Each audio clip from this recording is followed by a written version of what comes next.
आधुनिक काळात विवाह का तुटतात? प्राचीन आध्यात्मिक ज्ञान आणि मराठी संस्कृतीचे सत्य. आज आपण एका अत्यंत संवेदनशील आणि महत्त्वाच्या विषयावर बोलणार आहोत. पूर्वीचे विवाह 50-60 वर्ष टिकायचे. आज अनेक विवाह 5 ते 10 वर्षातच तुटतात.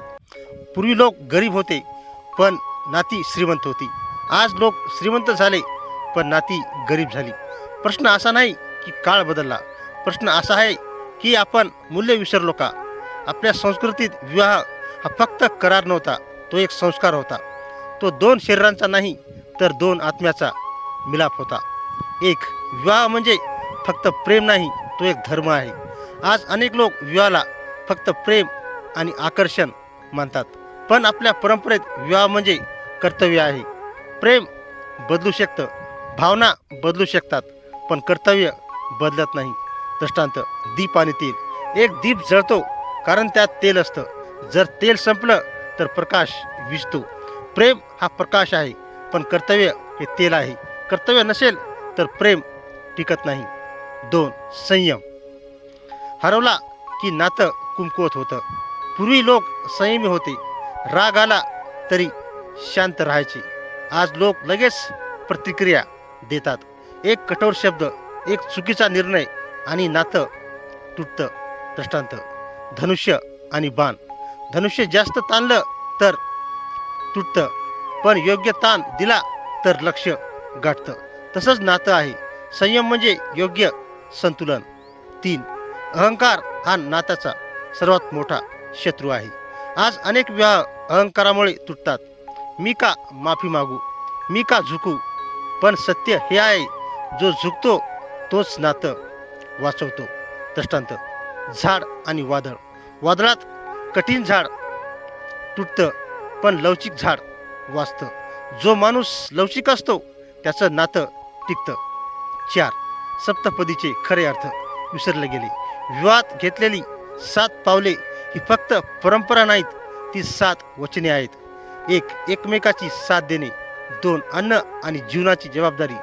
3. संपत्ती आणि प्रगती. 4. सुखदुःखात साथ. 5. संतती आणि संस्कार. 6. आरोग्य आणि संरक्षण. 7. आयुष्यभर निष्ठा.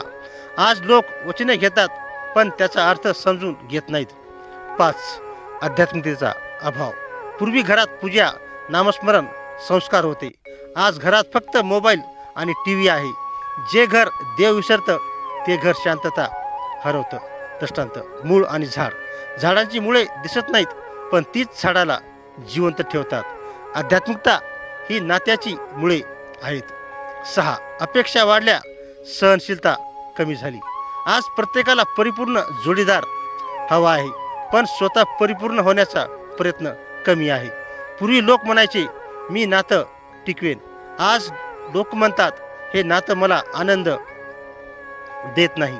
नातं टिकवण्यासाठी त्याग आवश्यक आहे. 7. संवादाचा अभाव. अनेक नाती संवाद नसल्यामुळे तुटतात. मनातल्या भावना व्यक्त केल्या नाहीत तर गैरसमज वाढतात. दृष्टांत: 2 किनारे नदीचे 2 किनारे दूर असतात, पण पुलामुळे जोडले जातात. संवाद हा पूल आहे. 8. तुलना आणि सामाजिक दबाव. आज लोक इतरांच्या जीवनाशी तुलना करतात. त्याचं जीवन चांगलं आहे, माझं का नाही? ही तुलना नातं कमजोर करते. प्रत्येक नातं वेगळं असतं. 9. कृतज्ञता हरवली. पूर्वी लोक छोट्या गोष्टीसाठी धन्यवाद देत होते. आज लोक मोठ्या गोष्टीही गृहीत धरतात. कृतज्ञता नसेल तर प्रेम कमी होतं. 10. सहनशीलता आणि त्याग. विवाह म्हणजे फक्त घेणं नाही, तो देणं आहे. जो देतो तोच खरा श्रीमंत असतो. 11. वेळ देण्याचा अभाव. आज लोक कामात व्यस्त आहेत, पण नात्यासाठी वेळ नाही. नात्याला वेळ दिला नाही तर ते हळूहळू दूर होतं. 12. विश्वास तुटला की सर्व काही तुटतं. विश्वास हा नात्याचा पाया आहे. दृष्टांत: घराचा पाया मजबूत असेल तर घर टिकतं. पाया कमजोर असेल तर घर कोसळतं. भाग 13. क्षमा करण्याची शक्ती. कुणीही परिपूर्ण नाही, चुका होतात, पण क्षमा केली तर नातं वाचतं. 14. विवाह म्हणजे आत्म्याची यात्रा. विवाह हा फक्त या जन्माचा संबंध नाही, तो आत्म्याच्या प्रवासाचा भाग आहे. दोन आत्मे एकमेकांना पूर्ण करतात. 15. अंतिम सत्य. विवाह टिकतो कारण प्रेम असतं, पण तो टिकून राहतो कारण श्रद्धा, संयम, कर्तव्य आणि समर्पण असतं. जर आपण आपल्या संस्कृतीची मूल्य पुन्हा स्वीकारली तर नाती पुन्हा मजबूत होतील. अंतिम संदेश भावनिक. प्रेम नेहमी परिपूर्ण नसतं, पण समर्पण ते परिपूर्ण बनवतं. अहंकार नातं तोडतो, पण नम्रता नातं जोडते. विवाह हा फक्त दोन लोकांचा संबंध नाही, तो दोन आत्म्याचा पवित्र बंध आहे. जो या बंधाचा आदर करतो त्याचं जीवन शांत, स्थिर आणि आनंदी होतं. अंतिम कानमंत्र. विवाह टिकवण्याचे खरे रहस्य. विवाह टिकवण्यासाठी मोठ्या गोष्टीची गरज नसते, गरज असते ती छोट्या गोष्टीची. अहंकार सोडण्याची, माफी मागण्याची, समजून घेण्याची आणि सर्वात महत्त्वाचं म्हणजे मी जिंकू नये, आपलं नातं जिंकावं हा विचार ठेवण्याची. कारण जिथे दोन लोक जिंकण्याचा प्रयत्न करतात तिथे नातं हरतं, आणि जिथे एक जरी नात्यासाठी झुकतो तिथे नातं वाचतं. दृष्टांत 1. 2 चाकाची सायकल. सायकल 2 चाकावर चालते. एक चाक थांबलं तर सायकल पडते. तसंच विवाह आहे. एकाने प्रयत्न सोडला तर नातं पुढे जाऊ शकत नाही. दोघांनी एकत्र फिरलं तरच प्रवास पूर्ण होतो. दृष्टांत 2. माती आणि कुंभार. कुंभार मातीला आकार देतो, तो मातीवर वार करतो, पण प्रेमाने. जर माती कठीण झाली तर ती तुटते, जर ती लवचिक राहिली तर सुंदर भांडे बनते. लवचिकता म्हणजे नम्रता. दृष्टांत 3. विणेच्या तारा. विणेच्या तारा खूप सैल असतील तर आवाज येत नाही, खूप ताणल्या तर तुटतात. योग्य संतुलन असेल तर मधुर संगीत निर्माण होतं. नात्यालाही संतुलन हवं असतं. दृष्टांत 4. दीप आणि वारा. एक दीप वाऱ्यातही जळत राहतो कारण त्याचं संरक्षण केलं जातं. नात्यालाही संरक्षण हवं असतं, वाईट शब्दापासून, अहंकारापासून, दुर्लक्षापासून. दृष्टांत 5. नदी आणि किनारे.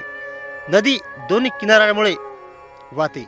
एक किनारा नसला तर नदीचा मार्ग हरवतो. पती पत्नी हे त्या दोन किनाऱ्यासारखे असतात. दोघे असतील तर जीवनाचा प्रवाह सुंदर राहतो. दृष्टांत 6. बीज आणि झाड.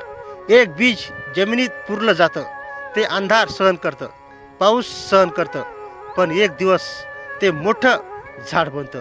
सहनशीलता म्हणजे वाढ. दृष्टांत 7. घराचा पाया. घर सुंदर दिसतं कारण त्याचा पाया मजबूत असतो. पाया दिसत नाही पण तोच सर्व काही सांभाळतो. विश्वास हा नात्याचा पाया आहे. दृष्टांत 8. 2 हाताची प्रार्थना.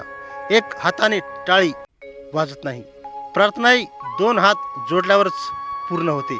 नातंही दोघांच्या प्रयत्नांनी टिकतं. दृष्टांत 9. सावली आणि प्रकाश. प्रकाश असेल तर सावली असते. सावली म्हणजे अंधार नाही, ती प्रकाशाची संधी आहे. जीवनात दुःख आलं तर ते नातं संपल्याचं चिन्ह नाही, ते नातं मजबूत होण्याची संधी आहे. दृष्टांत 10. वृद्ध दाम्पत्य. एक वृद्ध जोडपं 60 वर्ष एकत्र होतं. कुणी विचारलं, तुमचं रहस्य काय? ते हसले आणि म्हणाले, आमच्या काळात वस्तू तुटल्या तर दुरुस्त केल्या जात होत्या, आज लोक त्या फेकून देतात. नातंही तसंच असतं, दुरुस्त करा, सोडू नका. अंतिम हृदयस्पर्शी संदेश.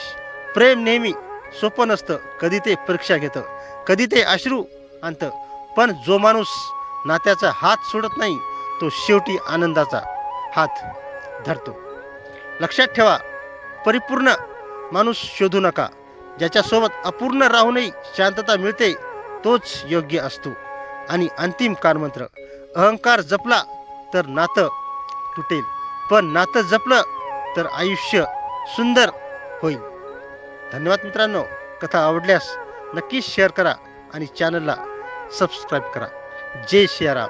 श्री स्वामी समर्थ.